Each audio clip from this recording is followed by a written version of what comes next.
This week's Race of the Week is Junior X30 from Three Sisters in Wigan for the final round of the British Kart Championships. Wigan is one of the fastest kart circuits in the UK and produces excellent slipstream racing, and this race was no different. Race of the Week in October is sponsored by FibreKing, the UK's premier microfiber and vehicle cleaning company. They have all of your microfiber and vehicle cleaning needs on fibreking.co.uk. Make sure to check them out on Instagram as well, @FibreKing. Let's see what goes in heat number 2. And Shenton gets across. Cranham's a touch on the grass, catches it up through the first couple of corners. They're all clean there or thereabouts, but another great aggressive. There's a problem towards the back end of the field. Sky Parker's involved. The 55. Max Fuel as well is out on lap number 1, but another great start from Rocco Lee and Shenton there. Henry takes the lead. And I saw the purple people eater of Zef Nürnberger also involved in that incident as well. So we said it earlier, good start from the McBarrett Racing number 17 of George Edgar up into P3. Now, we said it in race number 1, Rocco Leon Shenton taking the fight to the masses of the Fusion Motorsport entries. He fell back at the start and got back into P2, did Shenton, but I think he's realised the best way to beat them is just to get out front of them, stay in front of them, don't allow them to work together as a unit. There goes the privateer, number 86, Aaron Richardson. Is up there. Oh, Nanny June is on the live chat, celebrating Harrison Mackey's championship yesterday. I did hear that Nanny June was last seen staggering into a nightclub at 6 o'clock this morning. But, the grandparents celebrating keenly as well. Sharon Walsh on the live chat. Harry Walsh, number 73, running in 14th position, says that she hopes that Harry can keep all 4 wheels on the ground this time. Yeah, every time the kart takes off, the parents are watching back home with the family members. They're the ones that have... we don't want to see Walsh Airlines on flight radar. No, we today. do not. 6 minutes to go in this one. Rocco Lee and Shenton nice and comfortable at the moment, half a second clear. This engaging battle for second place involving a driver who, a few weeks' time, is off to Valencia, not for the IWF, but for the FIA Motorsport Games. George Edgar representing Great Britain in that one. At the moment, though, he's losing third place to Riley Cranham. Riley Cranham, new fastest lap of the race. George Edgar feeling the need to defend. Wow, look at the waft for Cranham, straight down the inside. In the mix of one straight, he's gone from 4th to 2nd. Now, I just decided, I know what's happened with George Edgar, why he's driving so well in this race.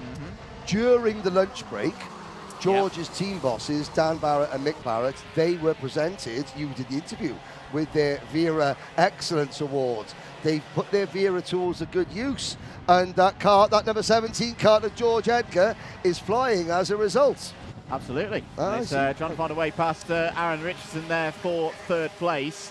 I should say George Edgar is very much in the mix for another one of those that you could have 2 trips to Valencia in the space of a couple of weeks, especially if he does that down the inside of Aaron Richardson to take 3rd place away from the driver in the number 62. That was an awesome move. He's got a bit of a deficit to find up to Thomas Min-Spearing, who currently holds 4th place. Remember, Harrison Mackey's ticket effectively will drop down the order. He's already secured his spot in the team for Valencia. As Kenzo Craig is having a bit of a rough moment there in the middle of the pack. That looks a little bit distasteful, I have to say. Viewers from all over the world. We've got people watching from Australia. We've got people watching from Brisbane, from Bathurst, Australia. People watching from the United States of America. We've got Cross-Eyed Lion, Dirk from Germany. Watching and coming in. Oh dear, George Edgar getting that was on the marbles. That was on the marbles. Joey Brown assisting George Edgar onto the marbles, and here is some formation flying for the 2 Fusion drivers, number 62 Aaron Richardson and Harrison Mackey, our champion. And look at Mackey is trying now to help get as many of his teammates as high up the championship order as possible. So he was working with Aaron Richardson. He goes for the move. He's got Thomas Min-Spearing right behind him in the Argentine Motorsport number 75. Then it's Joey Brown, Morgan Moore, Mondi Junior Canini is 8th. Oh, Kenzo Craigie out of the race. The junior world champion will not finish this one. And that's not going to help in Kenzo Craigie's hopes of finishing third in the championship. That is going to open the door, I think, for his teammate Thomas Min-Spearing, who's having another decent run here. He's in 5th place on the road. More importantly, he's 5th place in the intermediate classification. This is the stage of the season where drivers will be looking to get rid of some of their not so good results from earlier on in the year. Thomas Min-Spearing had a very rough start to this championship campaign, 21st and 17th across the first round at PF International. The 21st has already gone. Here we go. Results yesterday. It Game very on. much could be the 17th going in this one as well. Cranham all over the back of Rocco Lane Shenton. He doesn't need this move to be on pole position for the final. Right now, these two are tied on points, but remember, TQ tiebreaker.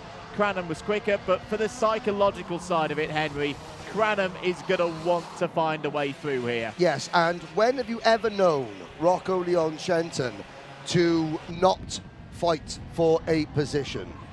One word, never. Never, exactly. Now, speaking of the N-word, Nicole is down in pit lane. What have you got for us, Nicole?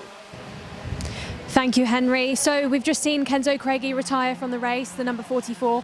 From what I've been told by the mechanic, it seems like it's because of a power issue. Back to you, boys. He qualified badly, but then he was coming to the field in heat number 1. We did see an incident here at Paddock Bend a couple of laps ago where it looked as though a driver just drove into Kenzo Craigie. Possibly that was a power issue developing, power issue or lack thereof.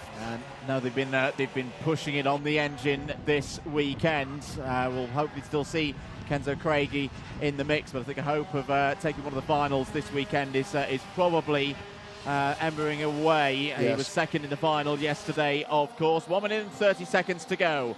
Shenton versus Cranham once again here this weekend at Three Sisters. Harris and Mackie holding in 3rd place. Right now it would be those top 3 in those positions for the final later on today. Thomas Min-Spearing, this is because Jerry Brown started to fade a little bit in this race. Thomas Min-Spearing is now up to 4th place in the IC. That will be another championship point. That is not good news for his Argenti Motorsport teammate Kenzo Craigie. Another of the Argentis is out there. He's had a tough weekend, he's had a tough season, but he's keeping on fighting. Harrison Whitacombe trying to find a way past Zach Green. Zach Green, who's already got his ticket to the IWF. Now, we just saw on our screens momentarily ago the number 20 kart, the Jade Racing number 20 of Mayan Patel. He is running in 15th place. He's the leading rookie in this race, which is a good job of him. Now Shenton has the bit between his teeth. Cranham starts to defend.